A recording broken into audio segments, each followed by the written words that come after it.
When's the last time you heard a really good story? Maybe it was a TV show that made you dream of discovering aliens as a kid, or a book that completely changed how you think about yourself. We're all hardwired to make sense of the world by telling and being told stories, and at the turn of the 20th century, motion pictures were starting to do just that. At first, seeing any film was thrilling in and of itself, whether it was a vaudeville performer flexing or a train pulling up to a station. But just 5 or 6 years into the history of film, audiences were looking for something more than just a technological marvel. So I guess filmmakers had to try.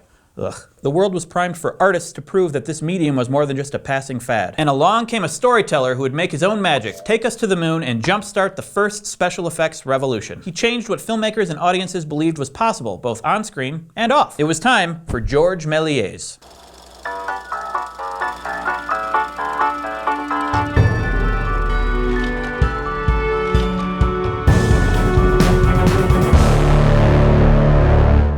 As the 19th century gave way to the 20th, artists, engineers, and self-taught tinkerers were all pushing the boundaries of film.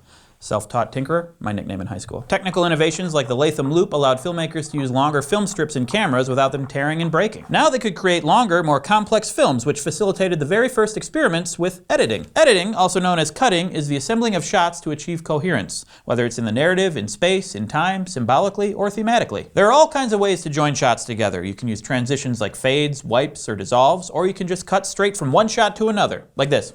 Yeah, see that? We'll explore editing techniques in more detail later in Crash Course Film and dive deep into their psychological, emotional, and even political implications. For now, all you need to know is that filmmakers were starting to join shots together, inching their way towards narrative-based films that explicitly told stories. One of these soon-to-be filmmakers was George Melies. He was born in Paris in 1861 and first achieved fame as a stage magician. If you're familiar with Christopher Nolan's The Prestige, his other movie with Christian Bale, it'll come as no surprise that stage magicians were huge celebrities at the turn of the century. Also, David Bowie played Tesla in that movie. And that was awesome. Stage magicians entertained large crowds with illusions and magic tricks and decked out their acts with elaborate sets, costumes, and characters. And most importantly for us, wove their larger acts around stories. By all accounts, George Melies was skilled and successful. He owned and operated his own theater, the Theatre Robert Houdin, where he acted as writer, producer, and director and designed the sets and costumes himself. While Muybridge, Edison, and the Lumiere brothers were tinkering with motion picture devices, Melies was developing magic tricks, from sophisticated sight gags to theatrical special effects. One of his specialties involved using a lantern projection device to project light effects onto the audience, making it seem to rain or snow inside the theater.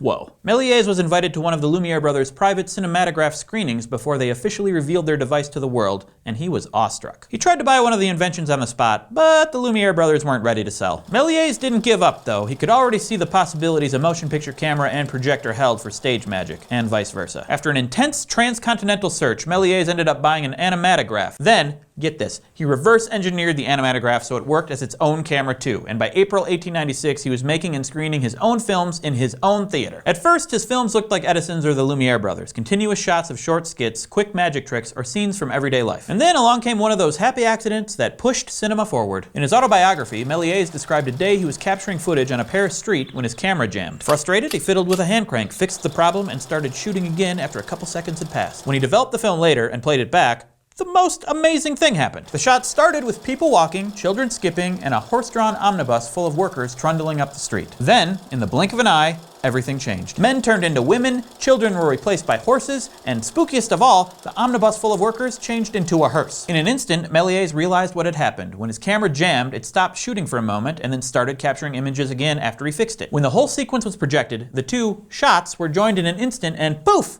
Magic happened right before his eyes. Melies had found a way to perform actual magic with editing to fool an audience and pull off illusions he'd never been able to do on stage. He began making trick films with a vengeance, using the power of editing and special effects to do the impossible on screen, like levitating heads, making people disappear, or changing an object's size or shape. Let's reveal a few of this magician's secrets by using the magic of thought bubble. Melies pioneered the first double exposure in 1898 by running the film negative through the camera twice before developing it. When you do this correctly, both images appear on screen simultaneously, though the second image usually appears faded or ghostly. This technique led him to invent the split screen, in which he covered half the frame, shot his footage, rewound the film, covered the other half of the frame, and shot new footage. When the film was developed, the two images appeared side by side in real time. This was a trick he used over and over again, often to allow actors to perform opposite themselves. It's a great technique that many YouTubers use. He further refined this trick with a process called matting, where he'd paint black shapes on a glass plate attached to the lens of the camera. Those black shapes kept light from exposing those portions of the film as he shot a scene. Then, Melies could paint the other portions of the glass plate while leaving the original shapes clear, reshoot the scene, and both exposures would combine. We call these techniques in-camera effects because they're produced inside the camera rather than after the film has been shot. And Melies used them and many others to masterful effect. Thanks, Thought Bubble. The laws of physics were no match for Melies and his camera and editing tricks. No match for me either. Can you make me float up? Can you? We can't do that. Or something? Just like... He could manipulate time, he could manipulate space, and he could harness the fact that all film presents an illusion to push his own illusions even further. Before long, Melies began incorporating elements of his theatrical shows into his films: the elaborate costumes, the lavish sets, the exaggerated props, and the stories. To our eyes today, his films have a distinct stagey quality. By that I mean the camera is almost always set back from the action, capturing an entire scene in one shot, roughly from the perspective of an audience member in a theater. We call this proscenium framing, named for the arch over the front of a stage in a theater. It's not used as much today, but you might recognize the style from Wes Anderson movies. To us, the scenes in Melies' films might feel static and too long because outside of all of his special effects editing, he only cuts between scenes. Not to mention his characters might seem one-dimensional, and their gestures can feel over the top. But put yourself in the shoes of a filmgoer in 1901 Paris, having seen nothing but slice-of-life actualites and vaudeville performers on screen. The relative sophistication, ambitious vision, and powerful special effects of Melies' films would be downright thrilling. But Melies wasn't the only filmmaker at work during the very first years of cinema.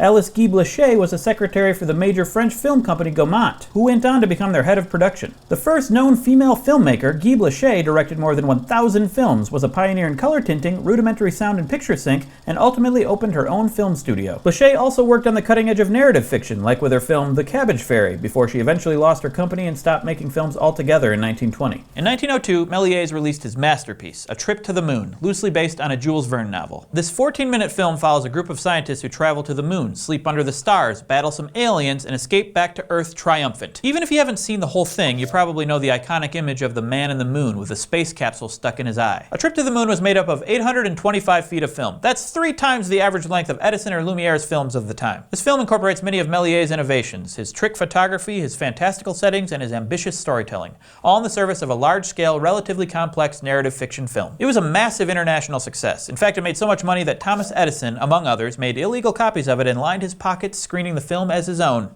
What a guy. But it wasn't just a financial hit. It also had a profound effect on other filmmakers of the time and expanded what people thought was possible narratively and aesthetically. Not only could films take us into space and let us battle with aliens, but they could also sustain our attention for almost 15 minutes and tell stories that unfolded over multiple scenes. A Trip to the Moon still gets referenced everywhere, from Martin Scorsese's Hugo, which features a loving portrait of George Melies, to the Smashing Pumpkins' 1996 music video for Tonight Tonight. And perhaps most importantly, Matthew Gatos' arm.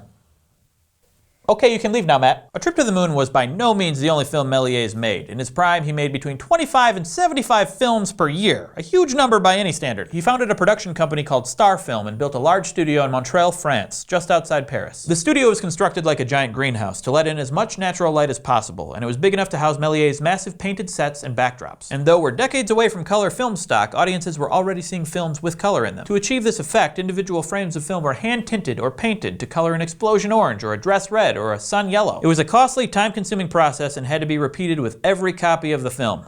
And I'm glad I didn't have to do it. For a showman like Melies, however, no bit of magic was too elaborate. It's even said he employed 21 women to hand tint his films, and that must have cost a pretty penny. I'm glad I didn't have to pay for it. Sadly, the high cost of his productions, legal challenges from rivals, and the devastation of Europe during World War I forced Melies out of the film business by 1917. In the 1920s, he was living in obscurity, selling sweets at the Montparnasse station in Paris, as anyone who's seen Hugo knows. Had his story ended there, it would have been a tragedy. But this is the movie business, and there's nothing we like better than a comeback story. In the late 1920s, journalists and filmmakers who'd been influenced by Melies' films tracked him down to celebrate his contributions to the art of cinema.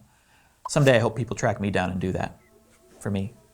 And in October 1931, Melies was made a Knight of the Legion of Honor, the highest achievement in French military or civil affairs. The medal was presented to him by Louis Lumiere himself. So, Georges Melies, the Parisian stage magician who brought science fiction, special effects, and more sophisticated narrative storytelling to film, was ultimately honored by those who knew his work the best. Both his peers and his rivals agreed that his illusions changed history and took audiences to new and thrilling places. Places like the moon. And Matthew Gatos' arm. Today we introduce Georges Melies, the magician-turned-filmmaker whose mistakes, experiments, and ambitious storytelling led to some huge advancements in early film production. We discussed how editing and special effects can enhance the very nature of film as an illusion and how audiences were hungry for longer, more complex narratives. And next time we'll learn about some more experimentation with editing techniques and a filmmaker who started to define the visual language of film as we know it today. Wheezy Waiter, not Wheezy Waiter. Crash Course Film History is produced in association with PBS Digital Studios. You can head over to their channel to check out a playlist of their latest amazing shows, like Coma Nitty, Gross Science, and Physics Girl. This episode of Crash Course was filmed in the Dr. Cheryl C. Kinney Crash Course studio with the help of these self-taught tinkerers, and our amazing graphics team is Thought Cafe.